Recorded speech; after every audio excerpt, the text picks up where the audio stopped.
have, because of the traffic conditions, for example, in Delhi, I believe there are more than 110 million offences committed every day, traffic offences committed every day.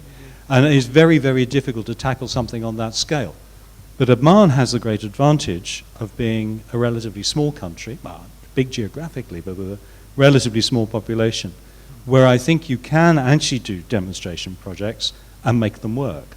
Exactly, this is what I wanted to, but it should be included in the curriculum per se to at least make them feel the importance of the subject. Mm-hmm. Absolutely, yeah, sure. But I do believe, I'm sorry if I'm treading on any toes here, but I do believe that a policeman going to the school once a year and talking for half an hour about road safety is not the way ahead. It is there in the curriculum of Ministry of Education, and there is a cooperation between Ministry of Education, ROP, and Shell, and they have introduced full package of curriculum for the road safety. And we have our traffic school for the child.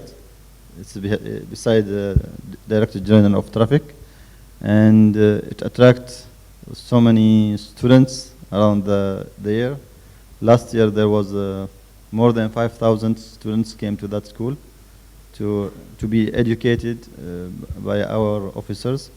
And now many NGOs, they started the same in other regions, other governorates. I think we are going in this way. I think NGOs play a very, very important role in trying to get these things across. I have a question to Lieutenant Colonel Ali. If I'm curious if there is any statistics been done by ROP of accidents caused by using mobile phones Whilst driving. In Oman, of course. It's very difficult to judge that, but everybody in this theater or outside, everybody believes that mobile phone nowadays playing a role on increasing the rate of accidents.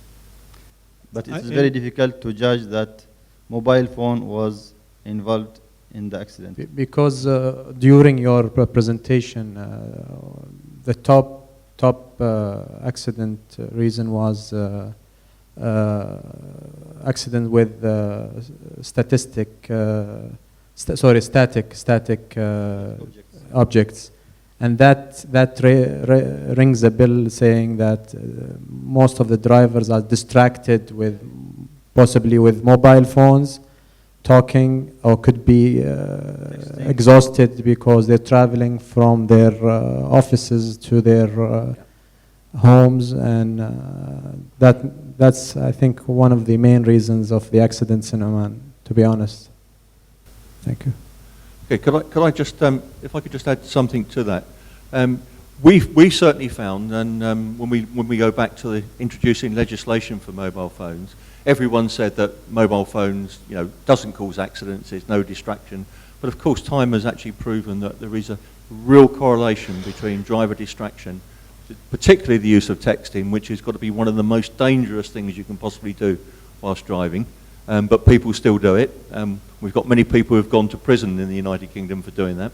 And also using mobile phones and holding them. It does take your focus off what you're supposed to be doing driving. And in many, many cases where collisions have taken place, the cause has been speeding, failing to negotiate a bend or hitting something else. But there hasn't really been the forensic examination of mobile phones because it's just a road accident. If someone's killed, I think often we used to focus on that. But there really is international empirical evidence that mobile phone and the use of mobile phones and texting has a dramatic effect. And there's now technologies, of course, to actually detect drivers using them, an effective means to prosecute. Let me share a personal experience with the mobile phone and the police. Actually, 2 years back, I was flagged off the road for using a mobile phone. The policeman was an elderly gentleman. He looked at me and said, I don't think I should fine you, but I'll do something better.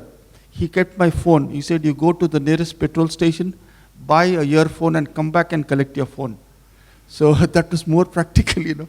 So he said, if I fine you, you'll pay the fine and move off, but let you buy and I'll keep your phone with me so that you are without your phone for at least 1 hour, because you have to go all the way and come back. That will serve you right. And I had to go back to the next petrol station, buy a headphone and come back and show him, yeah, this is the headphone. And then he gave my phone back. If I could It's just... interesting, though, that actually in the UK, the evidence, we have banned the use of handheld mobiles. You can use a headpiece or something connected to the car. But the evidence is that that is actually just as unsafe. It's just that the political will is not there to ban that. It's totally politically impossible. What the problem is not having one hand holding something, it's using the brain for something else. You know, I agree with Tony's comments there, and I think what's actually happening, a lot of the big fleet operators now, we work very closely with business, commercial companies, and looking at the operations of their fleets and drivers. Lots of companies, as part of an internal policy, have now prohibited their drivers from even using hands-free. But there is holding the device in your hand, whether you're using it or not, is the offence, and we do have penalty points as well. So that is very much reducing the incidence. It still occurs, and it's still something we're actually trying to get to grips with in the UK. We're still seeing a large number of drivers, much larger than we think, but we reckon with another year of concerted enforcement, because drivers will lose their driving licence by using their mobile phone. And that's what the effective deterrent is. There is another point which you just mentioned there. You mentioned corporate drivers. In the UK, almost every commercial vehicle you see is carrying a banner on the back saying, "How am I driving?" And here's a telephone number to actually report me if I'm driving badly. If you're in Dubai, every single minibus has a sticker on the back saying, "How am I driving?" and with the telephone number. They have to have it. And that is another thing, is actually trying to get the commercial fleets to get their drivers to drive more safely. Is there anything else? Yes, there's a hand over there. You've got a microphone. Yeah, I would like to thank all the presentations. I think we had very wonderful presentations this morning. But I have a question that I know the government of Oman has done a lot, starting from His Majesty, speech, and then the committee, and our roads are better now than before. We have cameras almost everywhere in the roads. Where the police is working very good, but surprisingly, we are having more casualties. So how can we explain that?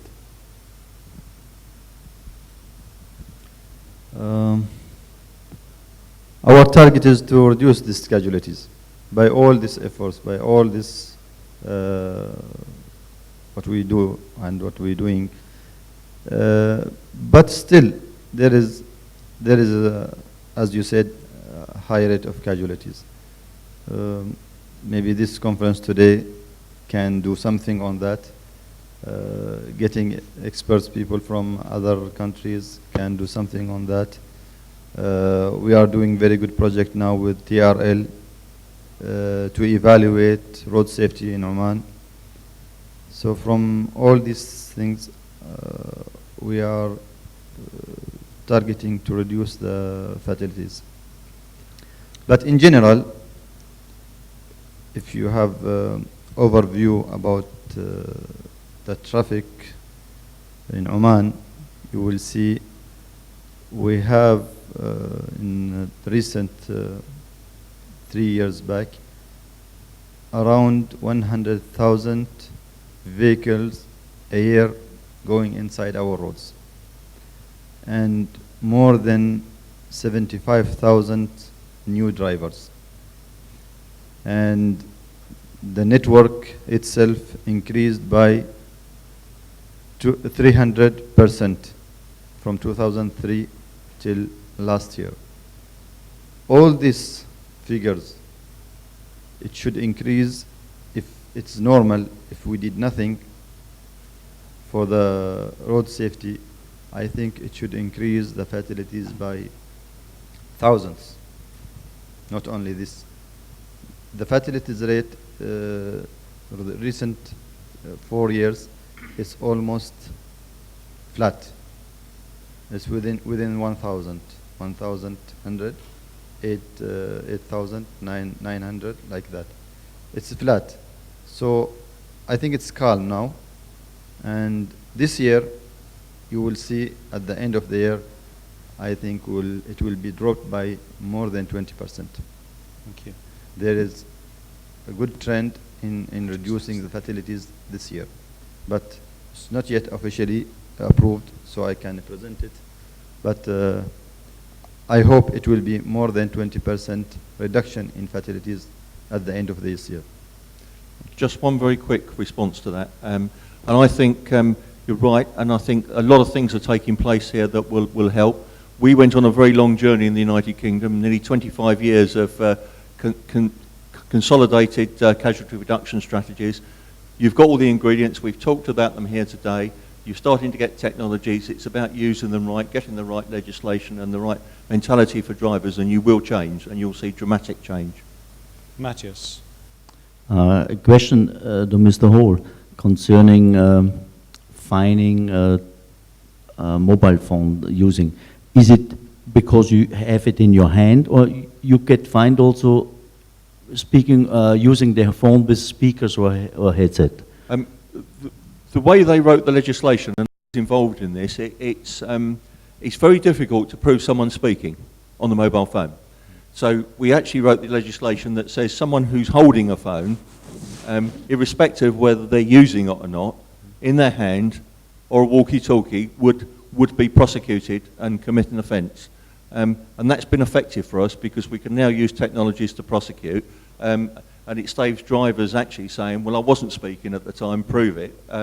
You then have to go through a very expensive forensic examination and phone records and rest of it. So we can do it remotely with technology, and that's what's having the effect.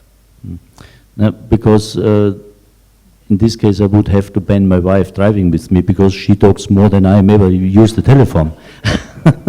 I did a survey in Alexandria in Egypt, and around about 1/4 of drivers were talking on their mobile phones, but it was half of the women. It is the same here. Holding the phone with your hand is the fine. It's not speaking, not texting. Holding the phone itself on your hand is the fine. Regardless, you are speaking, you are not speaking. Once we saw you holding the phone, it means you have the intention to speak. I think it shows the close links that the United Kingdom have with Oman. They're using our legislation now. My advice, my strong advice to your question is that my proposal is that you increase immediately the level. Mike, we cannot hear you.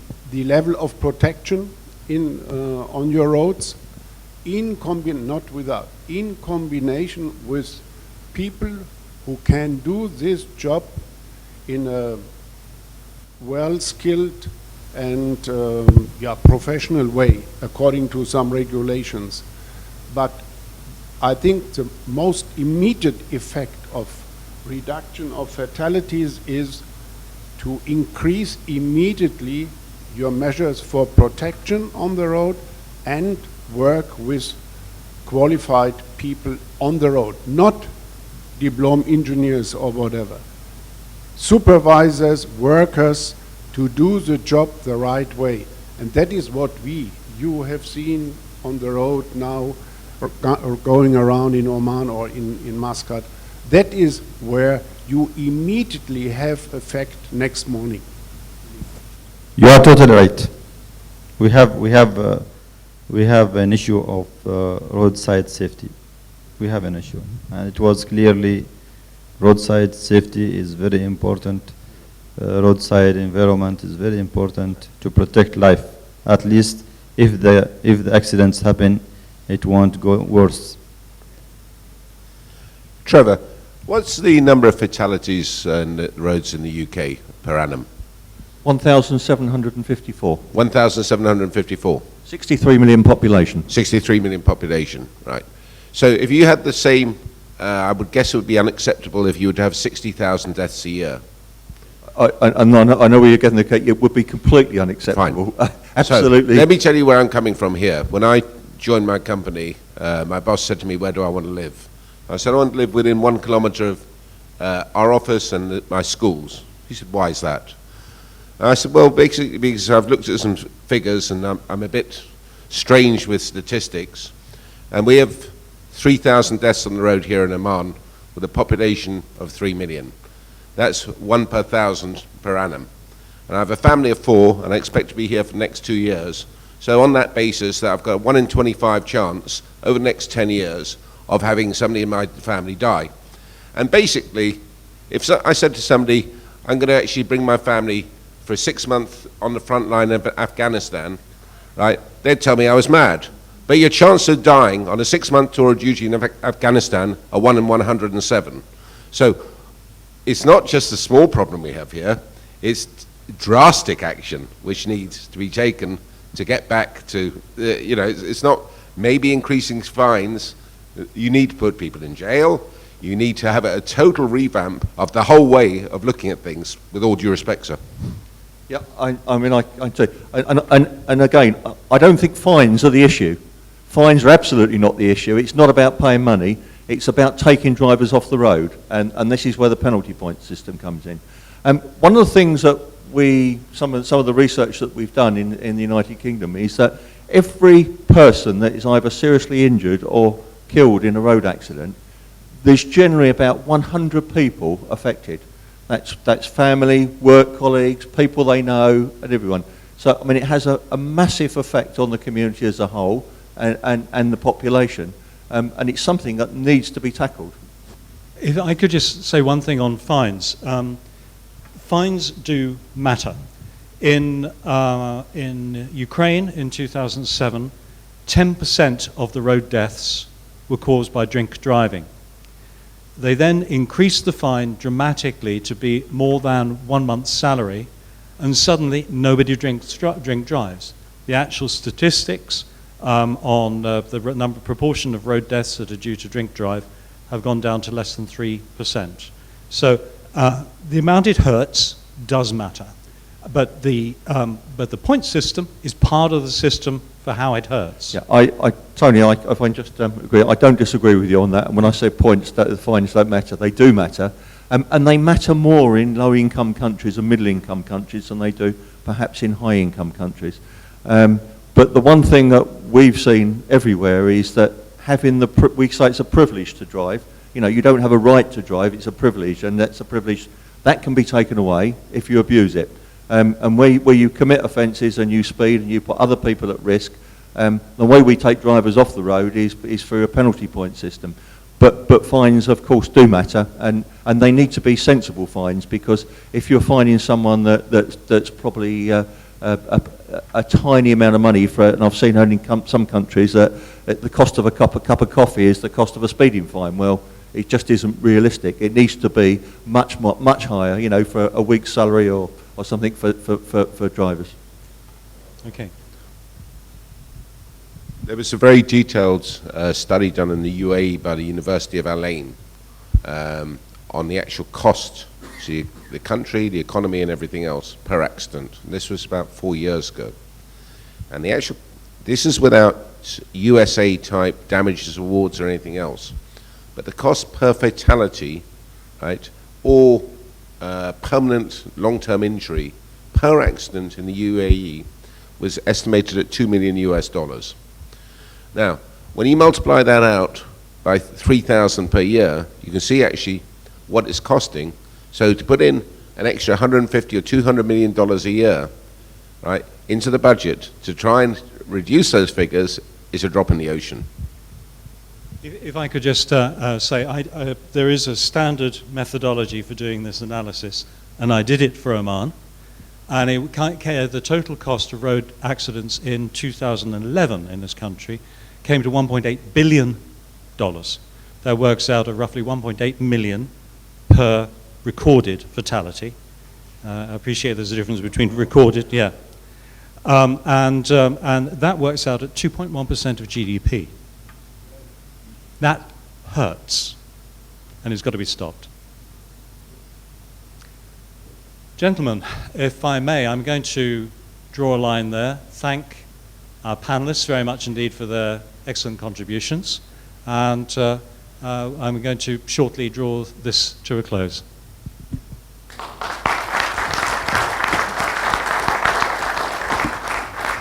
So, in closing, I have a few closing remarks. It says on the program, so we'll do it.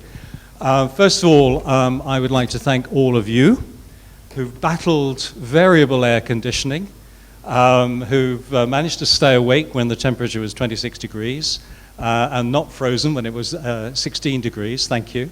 I'd like to thank you for your intelligent comments and your intelligent questions. I think we've had a rather good debate, and I really do appreciate all your contributions. I'd like to thank all the speakers. You've had a huge amount of highly professional experience here. You know, people with decades of experience talking about things that they feel passionately about, and I think they've done a great job, so thank you to all the speakers. I would like to thank, obviously, the sponsors, STFA, VSL, ESCO, DOCA, ECHO, Volkswagen and Rosbach, and Maurer Schörner. Thank you very much indeed to all of them. Without your help, it wouldn't have all been possible. And finally, and most importantly, I'd like to say a very big thank you to IQPC, who've done, I think, a super job in actually putting this together, in managing it. It has been an entertaining process with speakers dropping out at last minute. I apologize to you for those, but I'm afraid it wasn't our fault. And especially to Sylvester, to Anu, and especially to Annie, who's actually not here at the moment, but thanks to all of them. So I think we should give all of those people a very big round of applause. Thank you.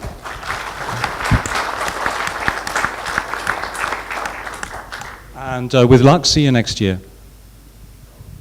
I just want to invite everybody here for the Traffic Expo on 14th November. 14th November. If anybody wants to participate on that exhibition, you're most welcome. We have organizer. You can contact them. And please welcome. It's a very good opportunity to show everything there. Thank you. And one thing I didn't say, I'd like to say, and especially, I should have said it first, I apologize. A special thanks to the Ministry and to the Royal Oman Police for their cooperation. It's totally essential. I hope that you've benefited as much from what has been said as we've benefited from what you've had to say. And one final note is that it has been mentioned in passing, but the Sultanate of Oman has been very much at the forefront of driving global road safety. We're not just talking about an issue here. It was the Sultanate of Oman which in the United Nations really drove forward the process of creating the UN Decade of Action. So congratulations and thanks also for that.